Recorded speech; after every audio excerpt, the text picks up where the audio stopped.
It's a WIP afternoon show with Ike, Spike, and Fritz at Baycare Ballpark in Clearwater at Phillies spring training with Phillies first baseman, or influencer now, Bryce Harper. Yep, here I am. What,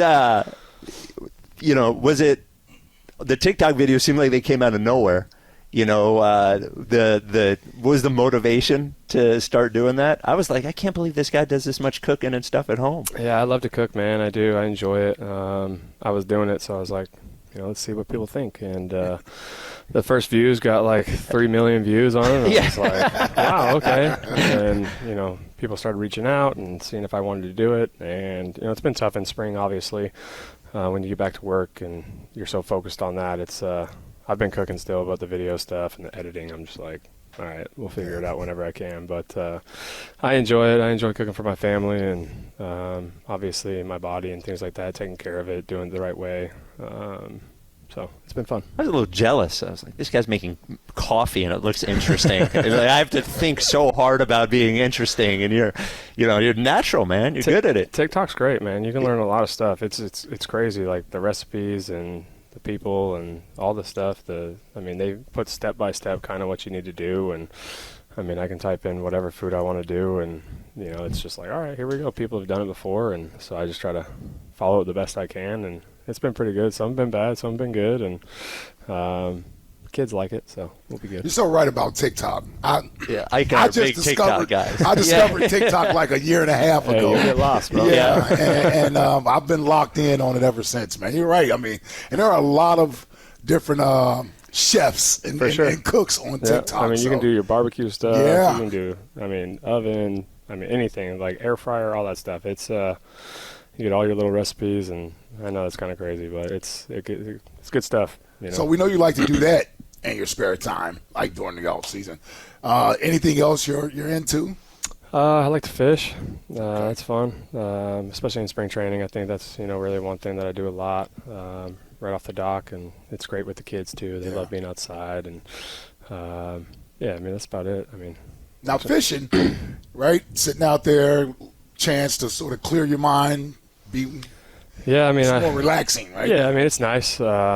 Just being out with the kids. That's the biggest thing. They love being on the dock and hanging out and looking at fish and throwing rocks in the water, right? Yeah. Seeing how far they can throw it, how far they can skip. That's right, skipping rocks. That's right. They love that. I don't know if Jack ever skipped rocks. Yeah, dude. He's this generation too busy playing video games. Listen, you get a little Chad Bradford. You can make that thing. That's right. You're all right. Can you believe you're halfway through your deal this year? I know. That's crazy. Ken Rosenthal just told me that.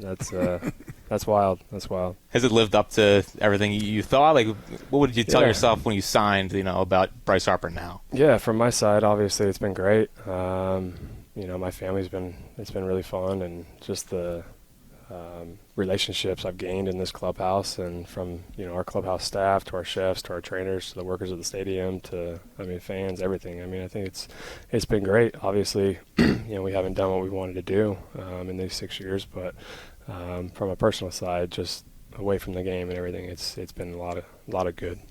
You should know the moment that you signed. It was it was such a big moment for us that we all remember exactly at the radio station where we were standing, how everyone reacted. It was a big moment for us too. When I say us, I mean fans. Now we're being honest. We spent the early portion of the day saying he's not coming. Yes. We basically had given up on. Well, it took a long time. It did, man. It did. Going through the whole process was crazy. I didn't think it was going to take that long, but there weren't too many teams that we really talked to. Obviously, we talked to the White Sox and San Diego, San Fran, LA late. We had conversations with, I guess I won't say, but those 4 or 5 teams were really into it. But, then later on, obviously, San Diego signs Machado, so San Fran comes in. They all made me the same offer.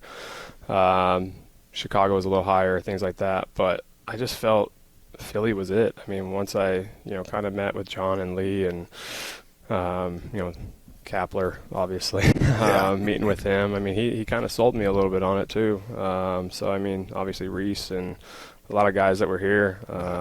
just saw the dynamic. I saw kind of where the organization was going and what they wanted to do. And so it's been great. I mean, the day I signed, or the day before I signed, I remember standing in front or inside my house in my closet, and I had my Phillies bag already packed, and it had a Phillies P on it, and it was sitting on the thing. And Scott called me. I was like, "Hey, Sam Fran came in." I was like, "I'm a Philly, like for sure." And he was like, hold on. I was like, no, like, we're going to the Phillies. Like, my bag's already packed. Like, I'm ready to go. And so the next day we flew out, and we're here in Clearwater. So, yeah, it's been good. With Bryce Harper in Clearwater for Philly spring training. I didn't expect to talk about Gabe Kapler, actually, but you just, well, you brought up the name. It was actually, when I'm looking back from like an electricity and conversation standpoint for the Phillies, it really was you and him. You know, like he was the first manager in forever that was interesting and that we could fight about all the time. There was the curveball machine moment, you know, all that stuff. So it was definitely a moment in time that I think we'll always remember. It certainly started off your career here in an interesting way. Yeah, I enjoyed Cap. I mean, obviously, like, fans and media, and it was tough, you know, baseball wise and things like that. But as a person and professional and stuff like that, like, I enjoyed him. I mean, I thought he was a really cool person and a good player manager, I guess. He took care of us, and just didn't work out. Obviously, he's doing his own thing down in Miami now, so I wish him all the best. But, yeah. So last year when we talked to you, it was pretty clear that you, and when we talked to Trey, and everybody was very intent on starting off strong, winning the division, you know, obviously win a World Series, but that was in your sights. And you did that. You know, you won the division, you started off strong. The season didn't end the way you wanted. Coming into this year, how do you approach having done that now and looking at figuring out the right way to approach this season based on sort of how last year worked out? I just want to win the last game of the year.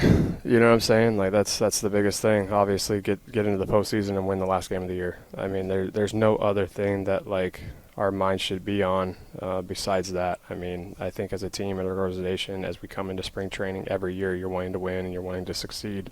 But I want to win that last game. I mean, I think everybody's mindset should be that. We have a really good opportunity. Our pitching staff's incredible. I mean, Sanchi was throwing 98 the other day. Luzardo's throwing 98 the other day with plus off-speed stuff. Ranger's doing his thing. Alvarado looks great. Jordan Romano, huge upside guy. He threw well the other day. I mean, we got a really good sense of what type of team we are. Obviously, as an offense, we can always be better, cutting down our strikeouts, playing the game a little bit better in big situations, big moments, big spots, getting guys over, things like that. Not relying so heavily on the homer. Obviously, that's the thing that we're going to do. We're going to bang, but knowing that we need to kind of, you know, round off the edges a little bit and get a little bit better in the batter's box as a team and as an organization. I think that's huge.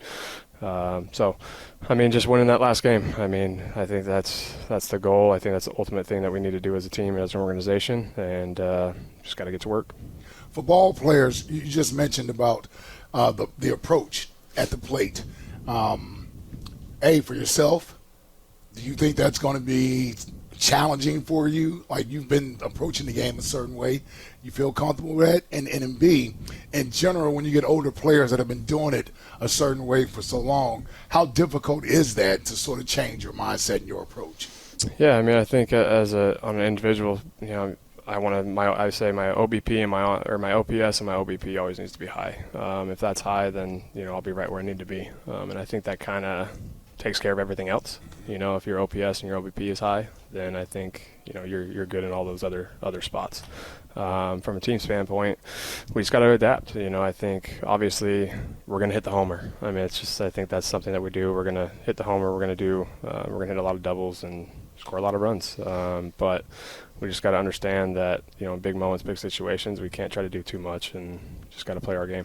You're a guy that's very aware of what the front office is doing. Were you satisfied with how they approached this offseason?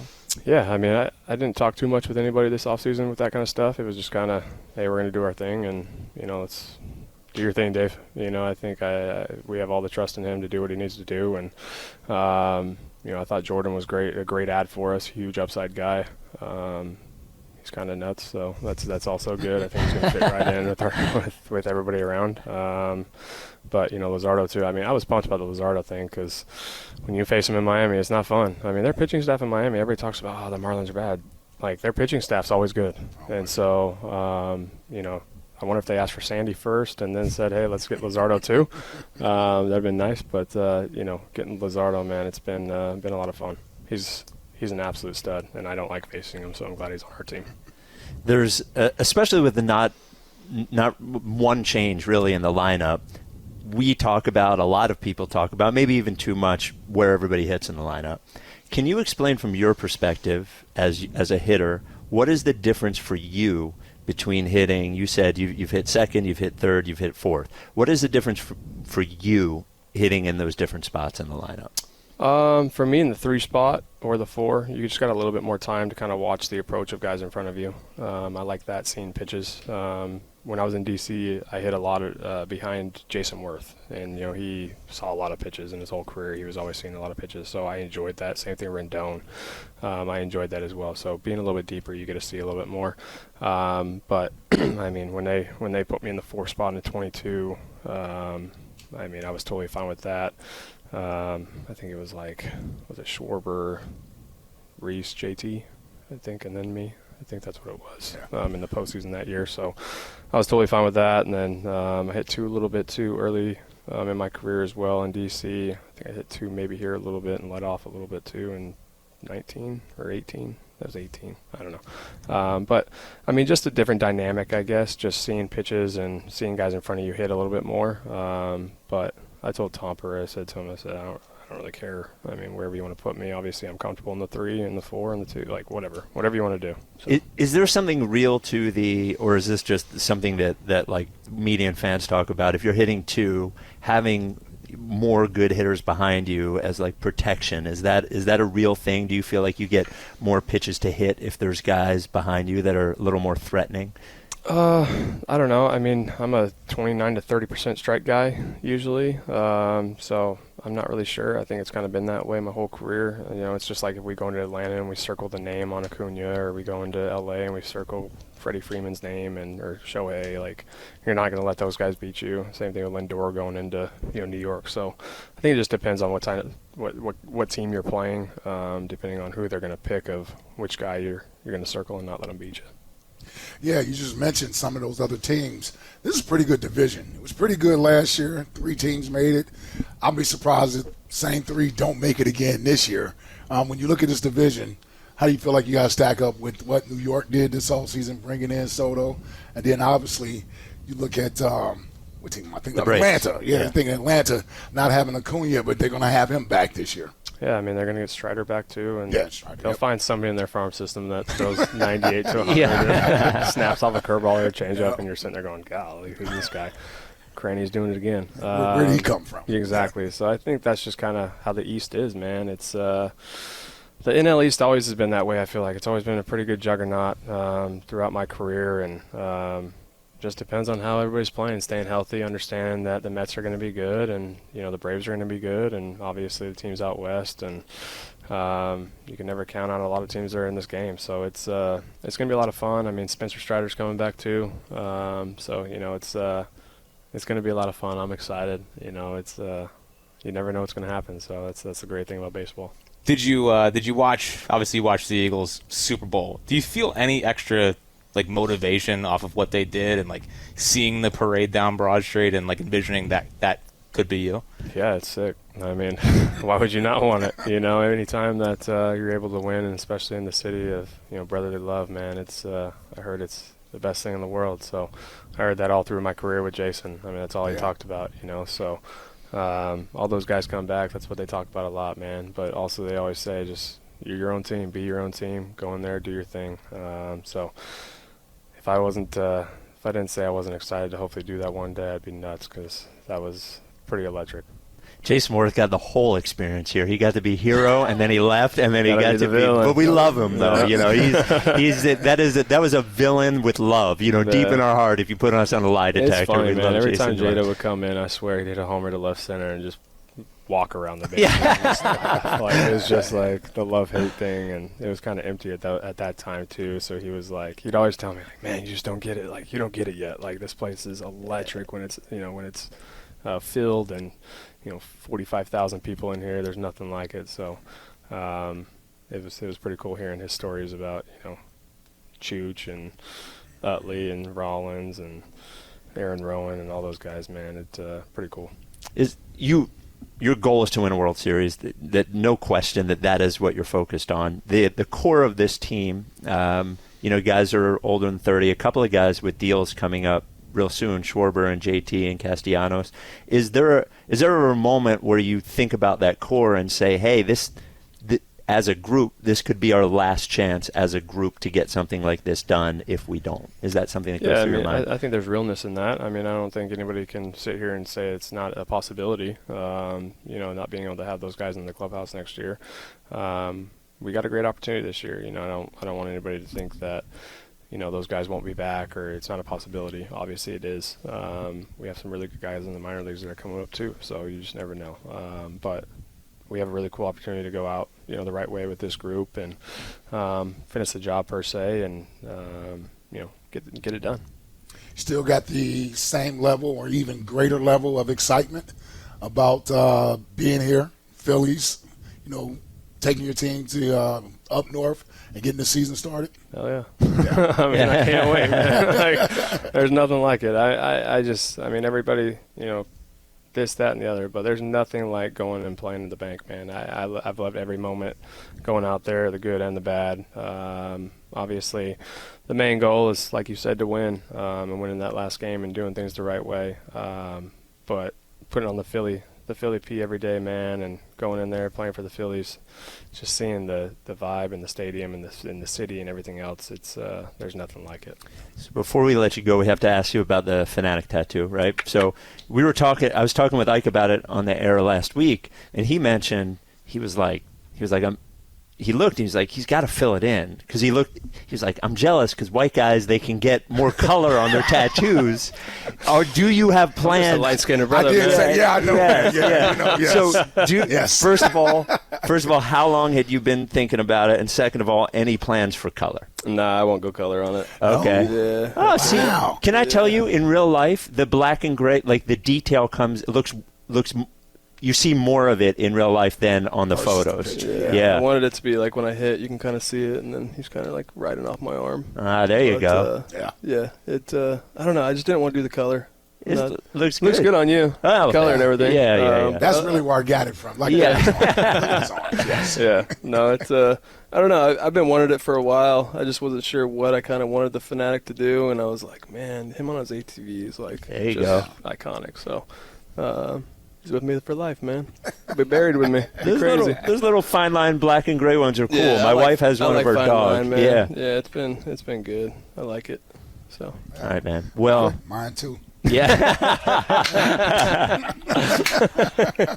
Well, man, last year didn't end the way that you guys wanted, the way that anybody wanted, but you still got, as you mentioned, you guys have a great team, and we're expecting a lot, as we always are, and we're excited to see you in the games for real very soon. I appreciate it. Yeah, I think everybody should expect a lot. I think that's the thing when you play. It's just the expectation should be there, as individuals and as a team. So fan base, everybody, they should all expect, greatness out of all of us and to win. So we just got to do it.